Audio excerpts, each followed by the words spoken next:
Hello. Hi. Hi, everyone. So I am going to be speaking with Michelle, the one and only Michelle Kwan, momentarily. Can you guys hear me? You can use, you early adopters here can be my tech beta testers. Can you hear me? Okay.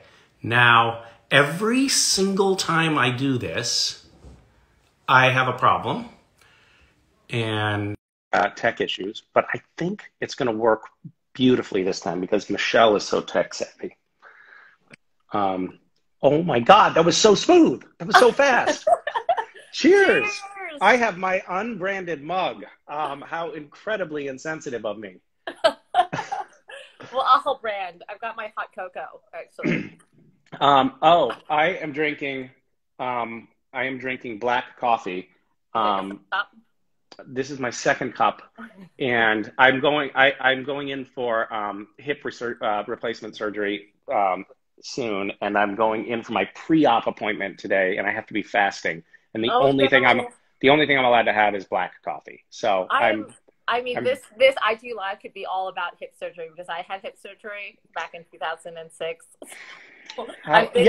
Yes, but you earned it with, triple sow cows and whatnot, and I have not. I'm just like late middle aged, and it's just a feature of my demise, unfortunately. But you love running. I do love running. Yeah, I do. How many miles are we talking about? Well, I used to go for 30 and 40-mile runs in my youth, but now I hobble along. I've been going through this process of contemplating. I mean, if you want to go into hip surgery, I will. I've been in the process of contemplating, like, do I really need my second hip done? Because my left hip feels much better after having done the right hip. And the other day I was like, I can even go for jogs now. I mean, how important is it?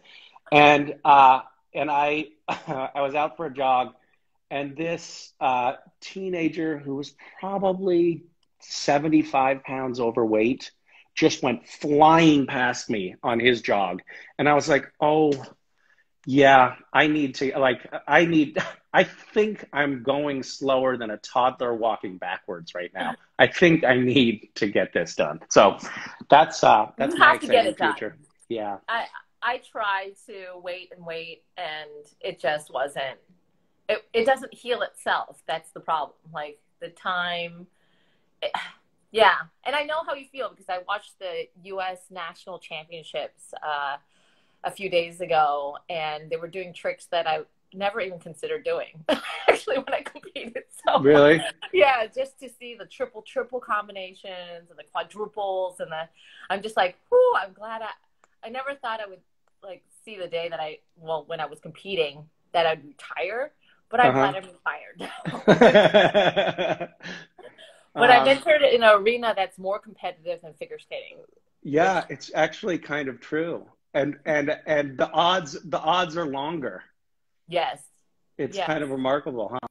You've been working on the Biden campaign since April of 2019, you said? Is that right? Yeah. I joined very, very, very early. And I wasn't expecting to, actually, because I had worked in a previous campaign. I worked for Hillary Clinton, as you know. Yeah. And I thought, wow, a year and a half on a campaign, presidential campaign, it's really tiresome. People joke about presidents with their graying hair when they're president, but it's not only the 4 years or the 8 years, it's actually the year and a half going into it. Right. And if you're, and it's not just the candidates; it's the staff working on the campaigns that go gray. Although you seem to be holding up pretty well. I'm not great yet, but I definitely as much as you, and it's a 24/7. You wake up and you're like, okay, how much more work do I have to do? And like by the end of the day, I'm emailing folks at like 2 o'clock in the morning, since I'm on the West Coast, 2 o'clock in the morning on the East Coast, and people are still responding. I mean, that's how people just, Yeah. Yeah. How intense. Um, do you know, and if you may not be able to talk about this or you may not know, but do you know what's next for you after the inauguration? I don't know exact steps yet. I do have to say, when the first wave of the nominees and appointees came about, it reminded me a little bit of like Avengers movie, where it Uh-huh. was like, here, Jake Sullivan, National Security Advisor, and then you have Tony Blinken, who's coming in as Secretary of State. Then you have Susan Rice and Mayor Pete, and like it just felt like, okay, so I could just like finally breathe. I could finally like, Yeah. but I have to say, like, I would love to continue to work for President-elect Joe Biden in the administration. I don't know yet what the role might be, though. Uh-huh. But it's nice to see all my friends and my colleagues who are all in the White House. They're at State Department. They're all over. Yeah. It's going to be a good, looking forward to the future for the next 4 years. Yeah. I mean, obviously, you and I are feeling like really optimistic and really hopeful because, we've been, on Team Biden for a long time, and Yeah. you have put so much blood, sweat, and tears into this, and it's got to feel like such an incredibly hard fought and well earned victory. And the hope, but I know what you mean. I even Random Acts, which is a nonprofit that I started a long time ago, participated in the Day of Service yesterday. And even the fact that the inauguration week incorporated a day of service in a real and meaningful way and showcased that, instills me with this incredible feeling of hope. Like, yes, this is what leadership looks like. And you talk about the dream team that's coming in, and Yeah. feeling like all of a sudden we actually have people in seats of power who really know what they're doing and really know how to navigate the system and how to direct us towards success when we're confronting all these incredible problems. For me, it's not just a relief. It instills me with hope and excitement and the feeling of like, possibility. Yeah. I mean, yesterday, I was just going to ask you about the Martin Luther King, Day of Service, America, United America, because all over the country, the Presidential Inaugural Committee collaborated with service organizations like Random Acts, and making sure that people are trying to make a difference. We're suffering through a horrific pandemic, 400,000 lives. Actually, today, at 5:30 Eastern. I hope that you'll check it out. It's going to be a ceremony, featured at the lighting of the Lincoln Memorial, at the reflecting pool, and all across the country, just paying tribute to those lives that have been lost. But it's so important. I mean, yesterday was just one snapshot of what we all can do as a country together, to heal our nation, to unite our country, and to get over this pandemic. And we're dealing with so many crises, economic crisis, injustice, and just we need so much at this moment. And Joe Biden has always talked about, building back better, which we must. But the soul of our nation, we need to restore the soul of the nation. And there is so much hope, when the inauguration and the swearing in of tomorrow. I'm so excited. And then it's like, it's to work, let's get to work. Yeah. Yeah. Well, I think speaking to that, I was talking to some other folks in the campaign a couple of weeks ago who were saying, well, now's the time to roll up our sleeves and really get to work. Like, winning the election, sadly, is just like qualifying for the Olympics. And now you got to go compete, Now you need to get everything done. It's true. But I think that, speaking to the Day of Service, I think that is resonant with people. We set this, like, what we thought ambitious goal of collecting 10,000, the equivalent of 10,000 meals for people in need, because there's so much food scarcity right now and insecurity right now. And within 24 hours, we were 10x that goal, which was totally amazing. So we got 100,000. But I think that that just speaks to the fact that people are hungry to be participating in what feel like real solutions Yeah. instead of being kind of at sea. I think that a lot of what the previous administration was doing was sort of letting people fend for themselves. I mean, you could see it on a slightly more macro level with like all of the states are on their own, figure out how to do each state figure out how to do how to deal with the pandemic on their own. We're going to hobble the CDC. This won't be centralized. And likewise, each family fend for themselves.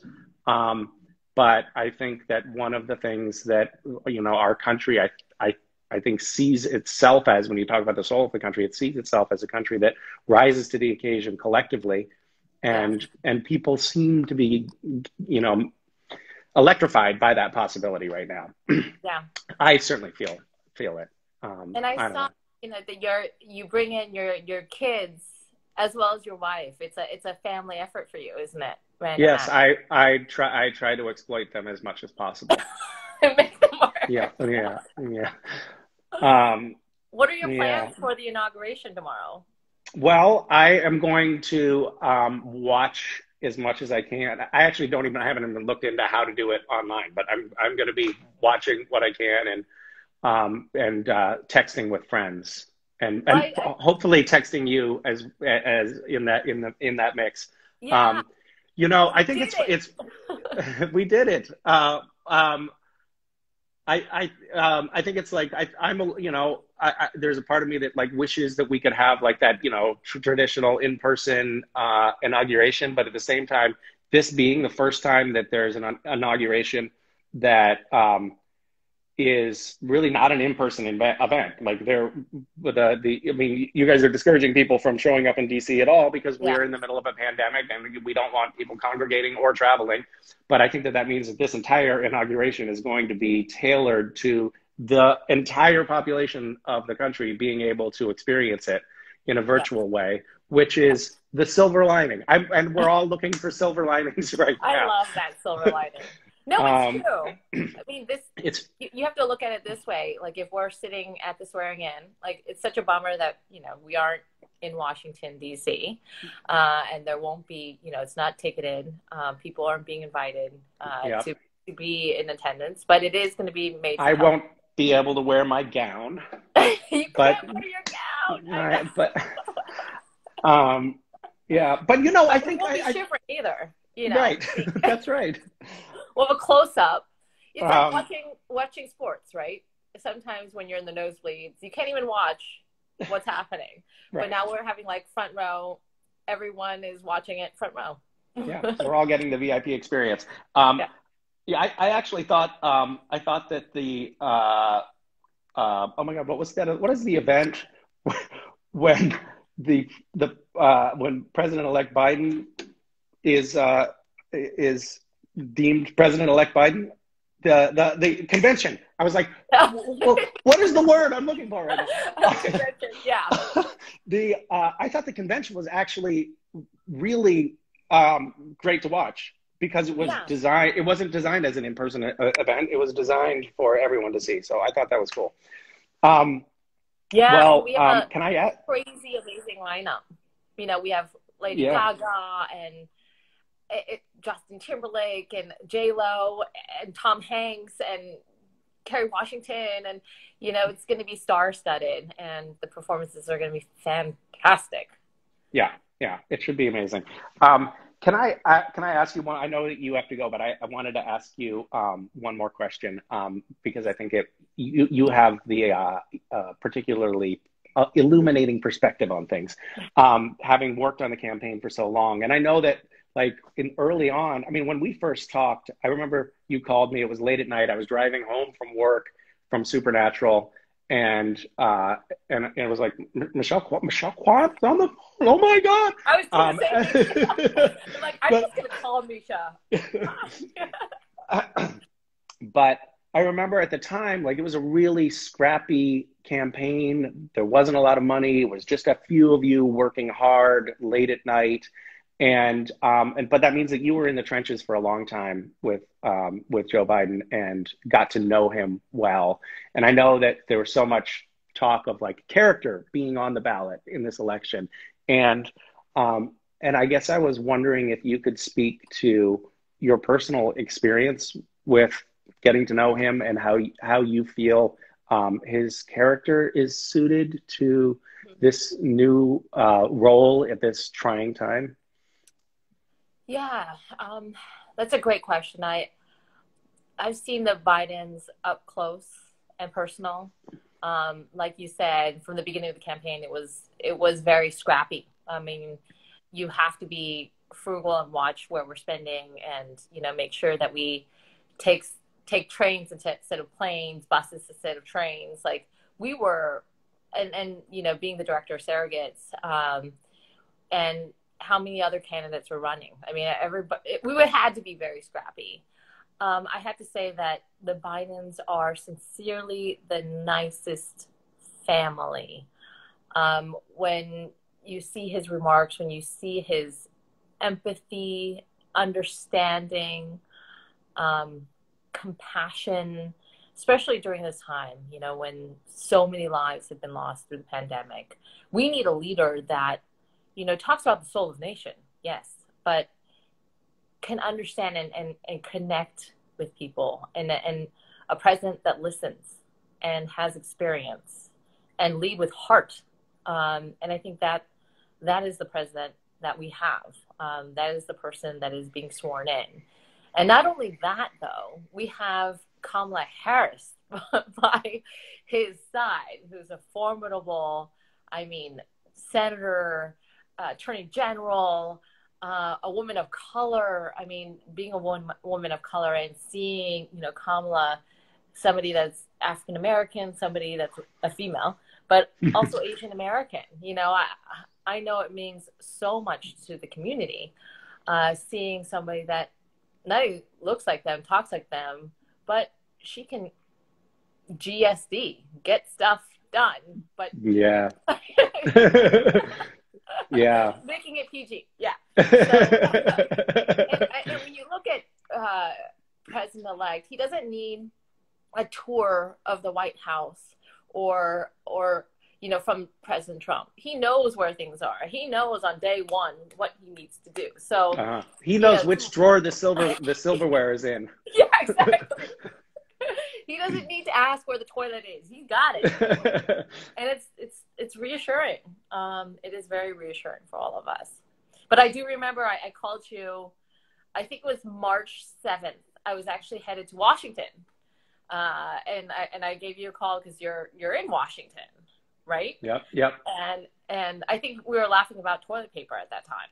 And then laughing became very serious. Because there had already been a run on the grocery stores and Target for toilet paper. And I believe I was out. I believe that we had dipped into the paper towels at that point. And But I was headed up there and I was like, I could bring you a couple of rolls. That's right. And I was serious about that. I mean, that was no joke. And that was my last time flying, actually. And then we hit the pandemic, the campaign shut down, our headquarters shut down. Of course, everyone knows, stores, everything shut down. And then we had to work all virtually. And that's where you stepped in, Misha, because you were so helpful throughout the campaign, like doing IG Lives. You were the first IG Live for Teen Joe Thomas. Quite an honor. I am excited. I was excited to have been the canary in the coal mine. So thank you. Thank you for including me along the way.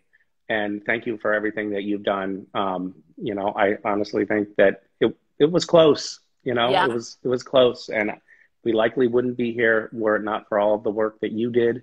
And thank you, really, like from the bottom of my heart, thank you. And it's so lovely to see you, and I can't wait to text you tomorrow. I know. Cheers. Some fist pumps. Yes. Caffeine cheers. Yes. And good luck with your surgery too. Keep me posted. Thank you. Yeah, I have a lot of rehab tips. Okay, I will need them. Okay. Thank you. Bye, Misha. Bye. Bye. Good to see you. You too. Now, how do I stop it? Yeah, we'll continue.